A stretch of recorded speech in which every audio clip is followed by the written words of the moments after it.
प्रिय छात्रों नमस्कार। बेटा अपना चल रहा था लेसन 5 प्लांट वाटर रिलेशनशिप, पादप जल संबंध। प्रीवियस क्लास में मैंने आपसे बात की थी कि पादपों के लिए जल की क्या भूमिका है, अर्थात कि जल का पादपों के लिए क्या महत्व है। मैंने आपको बताया था कि बिना जल के पादप में वृद्धि नहीं हो सकती, पुष्पन नहीं हो सकता, उपापचय क्रियाएं उनमें संपन्न नहीं हो सकती, उनके तापमान का नियंत्रण नहीं हो सकता। बहुत सारे मैंने आपको कार्य बताए थे। बेटा आज अपन बात करेंगे कि जो जल का जो अणु होता है, जो वाटर मॉलिक्यूल होता है, इसकी विशेषताएं क्या हैं। ठीक, जल अणु की विशेषताएं 1 बाय 1 अपन डिस्कस करेंगे, है ना। सिर्फ आपको तो नाम याद रखने हैं बेटा, उनकी करेक्ट विशेषता ध्यान रखनी है, कोई ज़्यादा विशेष वर्णन का आपको ध्यान नहीं रखना। सबसे पहले बात करते हैं ध्रुवीय प्रकृति। जो जल का अणु होता है उसकी प्रकृति बेटा कैसी होती है, ध्रुवीय होती है। जो पोलर नेचर का होता है इसकी प्रकृति बेटा कैसी होती है, ध्रुवीय होती है। अब देखो जो जल है उसमें हाइड्रोजन बंध होते हैं। जो जल के अणु हैं वो आपस में बेटा क्या बनाते हैं, हाइड्रोजन बॉन्ड का निर्माण करते हैं। क्या करते हैं, और जिसके साथ जल का अणु हाइड्रोजन बॉन्ड बना लेता है, उसके साथ या वो अणु इसमें क्या हो जाता है बेटा, जल में क्या हो जाता है, विलय हो जाता है। क्या हो जाता है, जो हाइड्रोजन बंध हैं वो कमजोर होते हैं, आसानी से क्या होते हैं बेटा, वियोजित हो जाते हैं, आसानी से टूट जाते हैं। इसके अलावा मैंने आपको बताया था जो जल है वो यूनिवर्सल सॉल्वेंट होता है। क्या होता है बेटा, सार्वत्रिक क्या होता है, विलायक होता है, यूनिवर्सल सॉल्वेंट होता है। अर्थात अधिकांश विलेय पदार्थ जल में आसानी से घोले जा सकते हैं, विलयन बनाया जा सकता है। ठीक, इसके अलावा जो चौथा पॉइंट है वो है बेटा उच्च सहसंजक व आसंजक बल। उच्च सहसंजक व आसंजक बल। देखो बेटा सहसंजक और आसंजन बल या आसंजक बल, देखो एक तो बल है वो जल के आपस में अणुओं के मध्य लगता है, जिससे जो जल है वो पुंज के रूप में होता है। किसके रूप में होता है, पुंज के रूप में। और एक बाहरी माध्यम की सतह और जल के अणुओं के मध्य क्या लगता है, बल लगता है। और इनके माध्यम से बेटा जैसे पादप है, पादप में जल जाना है, जाइलम के द्वारा जाता है। जाइलम की सतह और जल के अणुओं के मध्य और जल के अणुओं के आपस में जो लगने वाला बल है वो बेटा क्या है, सहसंजक और क्या होते हैं, आसंजक बल होते हैं। और इनके माध्यम से जो जल है आसानी से क्या करता है, परिवहनित तो होता है, आसानी से नीचे से ऊपर की ओर क्या करता है बेटा, गमन करता है। अब सुनो, आपको मैंने बताया था जल की क्या होती है, उच्च विशिष्ट ऊष्मा होती है। क्या होती है, उच्च विशिष्ट ऊष्मा होती है। और इसकी जो विशिष्ट ऊष्मा है, स्पेसिफिक हीट है वो बेटा वो 1 कैलोरी पर ग्राम डिग्री सेंटीग्रेड होती है। क्या होती है, इसकी विशिष्ट ऊष्मा क्या है, 1 कैलोरी प्रति ग्राम पर डिग्री सेंटीग्रेड होती है। देखो बेटा विशिष्ट ऊष्मा की क्या महत्वपूर्ण भूमिका है, इसकी जो स्पेसिफिक हीट है इसके कारण बेटा जो जल होता है वो एकदम से गर्म नहीं होता। जो जल है वो धीरे धीरे गर्म होता है और धीरे धीरे क्या होता है, ठंडा होता है। ठीक, इसी विशिष्टता के कारण जो पादप हैं या जो प्राणी हैं, क्या है बेटा, पादप प्राणी में आसानी से परिवर्तित तापक्रम के अनुसार उपापचयी क्रियाओं में क्या हो जाते हैं, परिवर्तन हो जाते हैं। अब सुनो, जो जल है बेटा इसकी जो पीएच है वो लगभग 7 होती है, क्या होती है, और 7 पर आपको पता है जिसकी पीएच 7 है वो बेटा क्या है, उदासीन, क्या है, उदासीन, जो कि मेटाबॉलिक क्रियाओं के लिए कोई भी परेशानी क्रिएट नहीं करता। ठीक, अब सुनो, इसके अलावा जो जल है उसका बेटा उच्चतम घनत्व होता है, क्या होता है, इसका 4 डिग्री सेंटीग्रेड पर घनत्व क्या होता है, उच्चतम घनत्व होता है। अब सुनो, 4 डिग्री सेंटीग्रेड पर इसका जो घनत्व है वो उच्चतम होता है, वो बेटा घनत्व के कारण, किसके कारण, घनत्व के कारण ही जो झील होती हैं और समुद्र होते हैं, जो गहरी झीलें होती हैं, समुद्र होते हैं, उनमें निम्न तापक्रम पर भी उनका जल नहीं जमता। ठीक है ना, ऊपर का सतह का तो जम सकता है लेकिन नीचे का जो जल है वो बेटा क्या नहीं होता, जमता नहीं है। इसलिए जो प्राणी होते हैं वो कहाँ चले जाते हैं, सर्दियों में गहरे जल में चले जाते हैं, किसके लिए, टेम्परेचर रेगुलेटर के लिए, टेम्परेचर रेगुलेशन के लिए। ओके, अब सुनो, जो जल है क्या है बेटा, जो जल है वो सीमित परास में, या जल का जो अणु है वो बेटा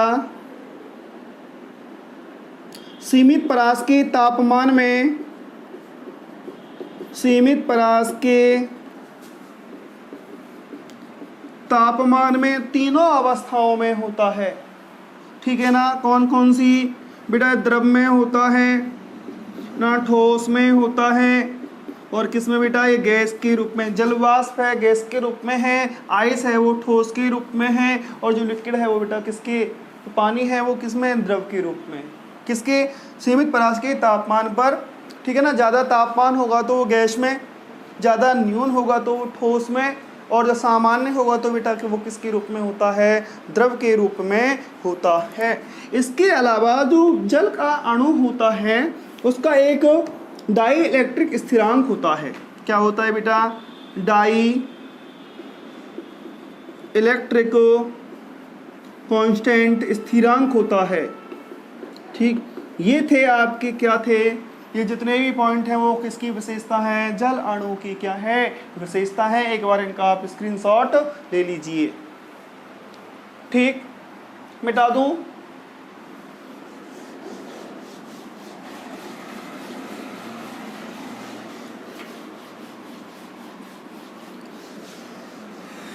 देखो बेटा, पादपों में जल के परिवहन के लिए कुछ भौतिक बल उत्तरदायी होते हैं। आपको पता है जीव की तो संरचनात्मक व क्रियात्मक इकाई क्या होती है, कोशिका, और कोशिका का जो मुख्य भाग है बेटा जिसमें रासायनिक क्रियाएं संपन्न होती हैं वो है जीव द्रव, और जीव द्रव का जो सबसे मुख्य घटक है वो क्या होता है, जल होता है। क्या होता है, जैसा कि मैंने आपको बताया था कल, अधिकांश मात्रा में क्या पाया जाता है, जल पाया जाता है। अब ये जो जल है, ये जल है बेटा अनेक, अर्थात पादपों में जो जल जब चढ़ता है या उसके लिए आवश्यक है तो उसके लिए अनेक भौतिक बल क्या होते हैं, उत्तरदायी होते हैं, या भौतिक कारक क्या होते हैं, उत्तरदायी होते हैं। भौतिक कारकों में अपन यहाँ पर परासरण है, विसरण है ना, अंतः शोषण है, इनके बारे में पढ़ेंगे। तो सबसे पहले बात करते हैं अपन यहाँ पर किसके बारे में, विसरण के बारे में। किसके बारे में बेटा, विसरण, डिफ्यूजन, विसरण, डिफ्यूजन ना, नाम बहुत सुना सा लग रहा है, विसरण, विसरित होना। अब आपने विसरित तो क्या सुनी होगी, गैस विसरित, क्या, तो मैं यहाँ पर 3 एग्जाम्पल लेता हूँ। क्या लेता हूँ बेटा, 3 एग्जाम्पल लेता हूँ, और वो एग्जाम्पल हैं, जैसे मान लिया एक रूम है, क्या है बेटा, ये रूम है, और यहाँ पर अपन ने अमोनिया लीकेज कर दी, अमोनिया, और यहाँ पर कोई व्यक्ति बैठा हुआ है। ठीक, ये स्थिति है। दूसरी स्थिति में अपन एक बीकर लेते हैं। क्या लेते हैं बेटा? एक बीकर लेते हैं और बीकर में भर देते हैं जल। क्या भर देते हैं? जल। और इसमें CuSO4 के अपन टुकड़े डाल देते हैं, या पोटेशियम परमैंगनेट के टुकड़े डाल देते हैं। चलो पोटेशियम परमैंगनेट डाल दिया अपन ने, KMnO4। ठीक, क्रिस्टल डाल दिए। और बेटा जो तीसरी स्थिति लेते हैं अपन, एक बैलून है।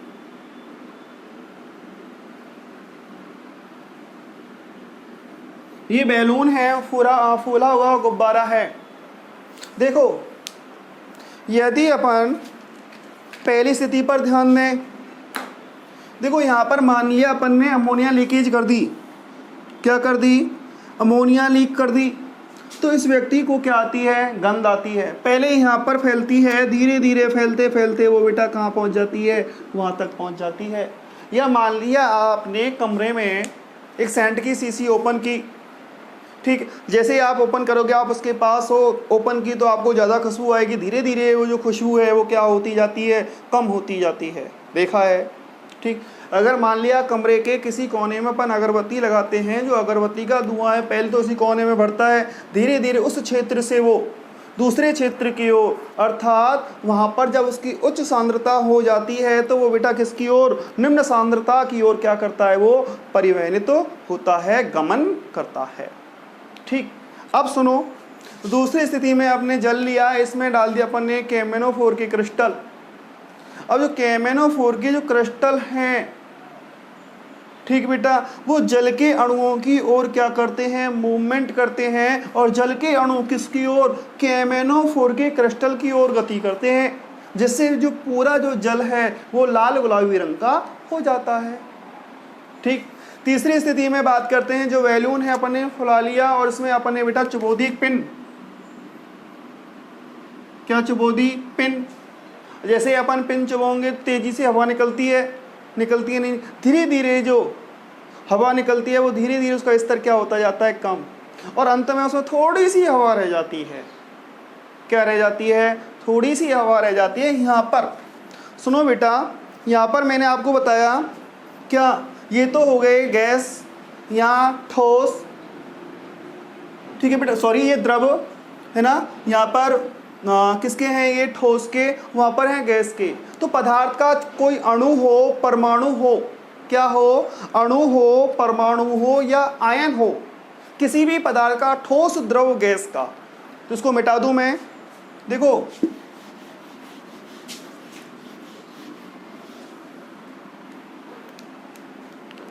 कोई ठोस हो सकता है बेटा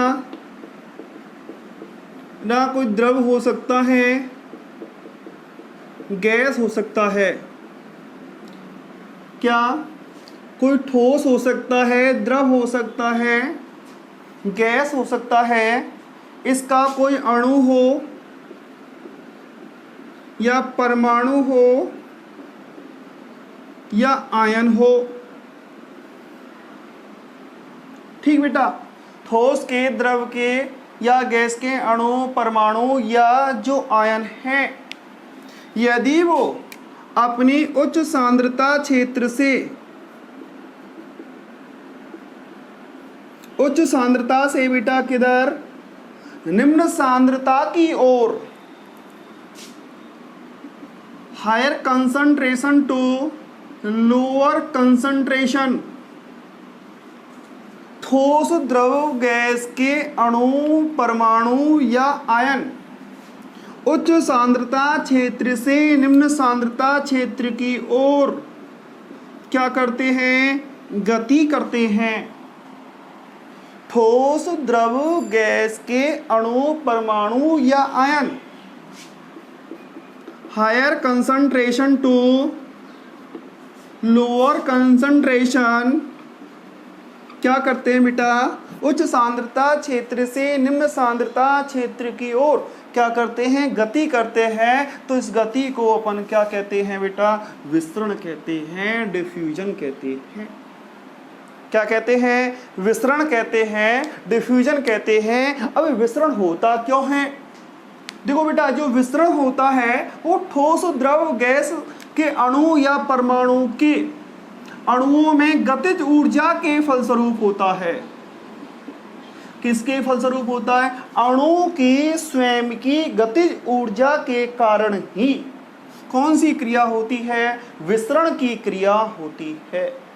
किसकी क्रिया होती है, विसरण की क्रिया होती है। और ये जब तक होती रहती है, कब तक, जैसे कि गुब्बारा लिया है ना, गुब्बारा आपने खूब फुला लिया, उसमें आपने स्विच बहुत ही तेजी से हवा निकलती है, धीरे धीरे उसका प्रेशर क्या होता जाता है बेटा, कम होता जाता है और अंत में गुब्बारे में हवा रह जाती है। तब तक उच्च सांद्रता क्षेत्र से निम्न सांद्रता क्षेत्र की ओर अणुओं की गति तब तक होती है जब तक क्या स्थापित न हो जाए, साम्य स्थापित न हो जाए। ठीक है, अब सुनो, ठीक है ना, ये जो विसरण होता है वो किसकी, अणु परमाणु या आयन की, चाहे ठोस हो या द्रव हो या गैस हो, उसकी किसके कारण होता है बेटा, गतिज ऊर्जा के कारण होता है। अब मान लिया कोई तंत्र है और तंत्र में बेटा दो प्रकार के हैं, जैसे कि मान लिया अपन ने एक तो चीनी का विलयन ले लिया और एक बेटा अपन ने शुद्ध जल ले लिया। तो बेटा इसके जो अणु हैं वो एक दूसरे को क्या नहीं करते, प्रभावित नहीं करते। अगर विसरण में जो पदार्थ के अणु विसरित होते हैं और वो एक दूसरे को प्रभावित नहीं करते तो उसे कहते हैं अपन स्वतंत्र विसरण कहते हैं, इंडिपेंडेंट क्या कहते हैं बेटा, डिफ्यूजन कहते हैं। और जो विसरण की दर है आपको पता है किसकी ज़्यादा होगी, है ना, विसरण की दर सर्वाधिक किसकी होती है, गैस की होती है, उसके बाद बेटा किसकी होती है, द्रव की होती है, और सबसे कम किसकी होती है, ठोस की होती है। ठीक है ना, ये मैंने आपको किसके बारे में बेटा, विसरण के बारे में बताया। एग्जाम्पल मैंने आपको बताए बहुत सारे, है ना। अगर आप सेंट की शीशी कमरे में खोल दो तो जो सेंट है उसकी जो खुशबू है कमरे में फैल जाती है, फैलती नहीं फैलती। धुआं है वो बेटा आपको पूरे कमरे में, किसी अगर कोने में अगरबत्ती जोड़ दी तो अगरबत्ती का जो धुआं है वो पूरे कमरे में फैल जाता है, फैलता नहीं फैलता। अगर अपन के CuSO4 के या KMnO4 की क्रिस्टल पानी में डालते हैं तो धीरे धीरे वो जल है वो कैसा हो जाता है, लाल गुलाबी हो जाता है। या मान लिया आपने एक बीकर लिया और उसमें आपने क्या डाल दी, इंक डाल दी, तो इंक से आपने देखा होगा जो इंक के जो अणु हैं वो क्या करते हैं, जल के अणुओं की ओर तेजी से गति करते हैं और तब तक गति करते हैं जब तक क्या स्थापित नहीं हो जाए, साम स्थापित न हो जाए। ओके, अब बात करते हैं कि विसरण को कौन कौन से कारक प्रभावित करते हैं। ठीक, विसरण को प्रभावित करने वाले कारक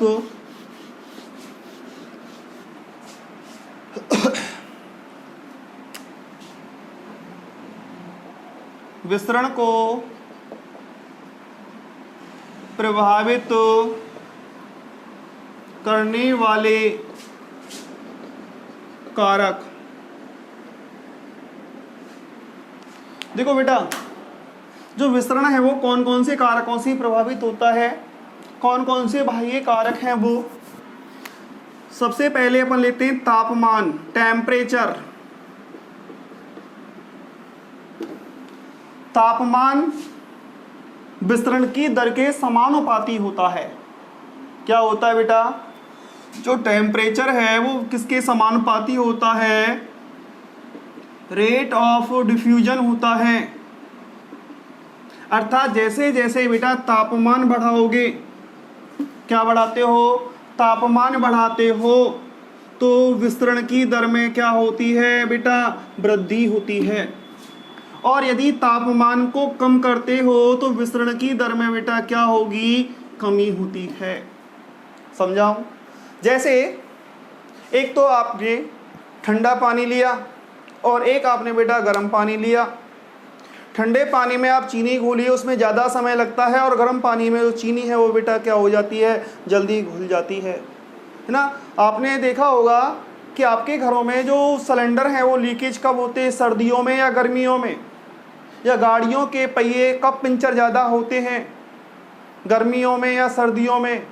बेटा गर्मियों में ज़्यादा पंचर होते हैं, है ना। गर्मियों में तापमान बढ़ने से क्या होती है, विसरण की दर अधिक हो जाती है, और जिससे वो क्या हो जाते हैं बेटा, उनसे हवा जल्दी निकल जाती है, छोटा सा लीकेज होने पर उनसे वो गैस विसरित होने लग जाती है। ठीक है ना। अब सुनो, इसके अलावा दूसरा है बेटा दाब, प्रेशर, प्रेशर पी। और जो दाब है वो रेट ऑफ डिफ्यूजन के क्या होता है बेटा, समानुपाती होता है। जैसे जैसे आप दाब बढ़ाओगे, दाब बढ़ाने पर बेटा क्या होगा, जो विसरण की दर है वो क्या होगी, अधिक। दाब कम करने पर विसरण की दर में बेटा क्या होती है, कमी होती है। क्लियर, कोई डाउट? अब सुनो, जो तीसरा कारक है वो बेटा है विसरित होने वाले पदार्थ का घनत्व। विसरित होने वाले पदार्थ का घनत्व, डेंसिटी। देखो बेटा, जो विसरण की जो दर है, जो विसरण की दर है वो विसरित होने वाले पदार्थ के वर्गमूल के व्युत्क्रमानुपाती होती है। क्या होती है? जो विसरण की दर है विसरित होने वाले पदार्थ के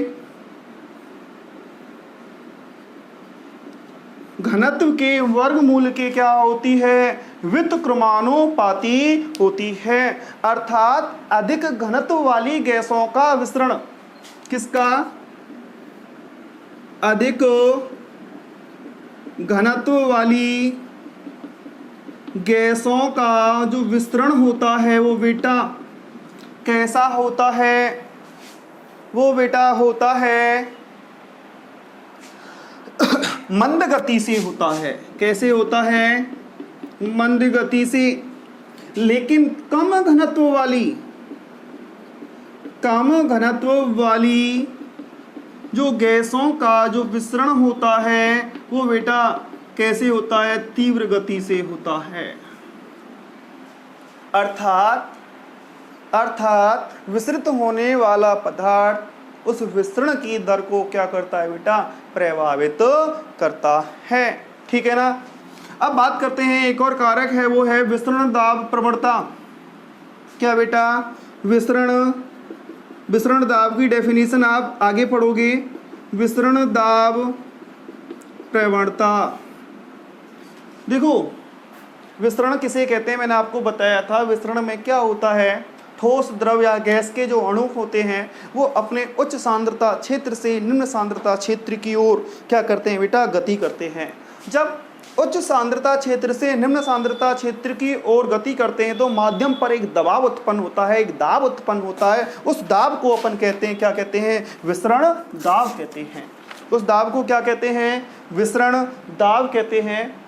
और उस विसरण दाब के द्वारा प्रवणता उत्पन्न होती है और वो क्या कहलाती है, विसरण दाब प्रवणता कहलाती है। क्या कहलाती है? अर्थात विसरण दाब प्रवणता का सीधा सीधा तात्पर्य ये है कि अणुओं का हाई कंसंट्रेशन टू किधर, लोअर कंसंट्रेशन क्या करना, गति करना। क्या कहलाता है बेटा, विसरण दाब प्रवणता कहलाता है। और विसरण के नियम के अनुसार यही गति होती है उच्च सांद्रता क्षेत्र से निम्न सांद्रता क्षेत्र की ओर। ठीक है बेटा। तो ये विसरण को प्रभावित करने वाले कारक मैंने आपको बताए। आप इनका फटाफट से स्क्रीनशॉट लीजिए। फिर बात करते हैं अपन कि इन पौधों में विसरण का महत्व क्या है।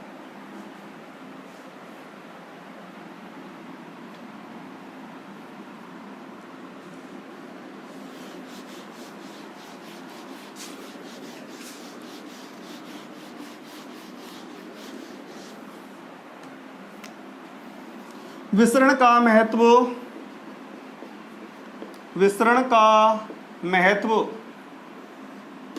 ना, पादपों में विसरण का बहुत अधिक महत्व है बेटा।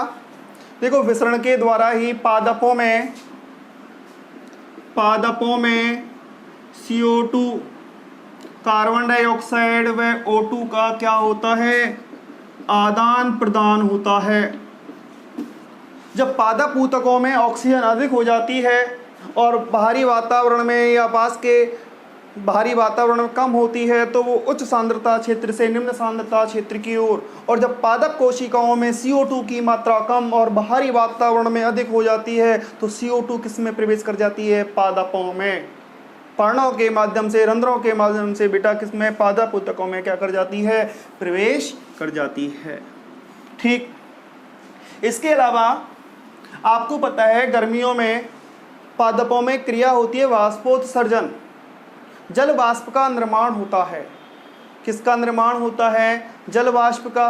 और पौधे जल तापमान को नियंत्रित करने के लिए जल वाष्प का उत्सर्जन करते हैं। इस क्रिया को अपन कहते हैं वाष्पोत्सर्जन, ट्रांसपायरेशन कहते हैं। क्या कहते हैं, ट्रांसपायरेशन कहते हैं। अर्थात ट्रांसपायरेशन के लिए किसकी बेटा किसकी आवश्यकता होती है, विसरण की आवश्यकता होती है ना। वाष्पोत्सर्जन में भी या वाष्पोत्सर्जन क्रिया में किसकी भूमिका होती है, किसकी भूमिका होती है, विसरण की। इसमें क्या होता है बेटा, जल वाष्प का क्या होता है, विसर्जन होता है। क्या होता है, जल वाष्प क्या होती है, उड़ जाती है। अब सुनो, इसके अलावा विसरण विधि के द्वारा ही खनिज लवणों का अवशोषण होता है। बेटा खनिज लवणों का अवशोषण दो प्रकार से होता है, एक तो होता है सक्रिय विधि के द्वारा और एक होता है निष्क्रिय विधि के द्वारा। सक्रिय विधि में ऊर्जा की आवश्यकता होती है, लेकिन निष्क्रिय विधि में क्या नहीं होती, ऊर्जा की आवश्यकता नहीं होती।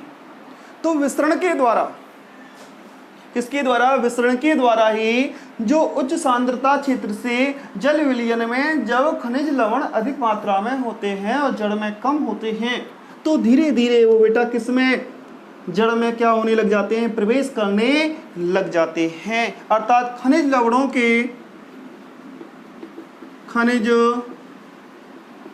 लवणों के निष्क्रिय पैसिव एब्जॉर्प्शन,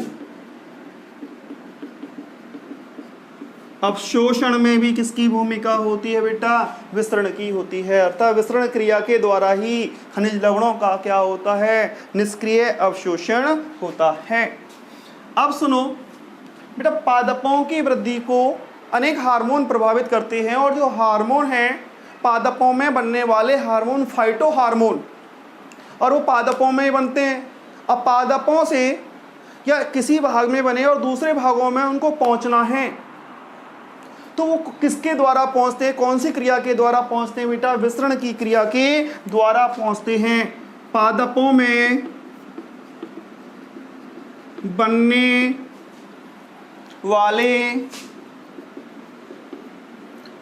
वाले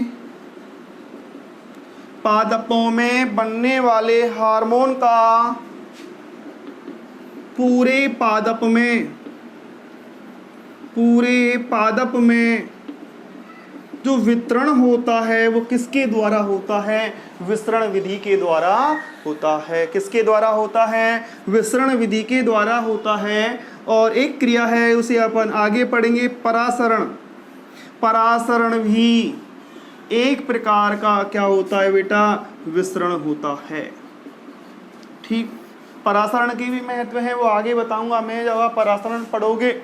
लेकिन परासरण भी एक प्रकार से क्या है, विसरण है, जिसमें अणु क्या करते हैं, मूवमेंट करते हैं। क्या करते हैं बेटा, ये मैंने आपको किसके बारे में बताया, विसरण के बारे में बताया। आशा करता हूँ आपको ये समझ में आ गया होगा। ठीक है बेटा, स्क्रीनशॉट ले लीजिए इसका। Thank you.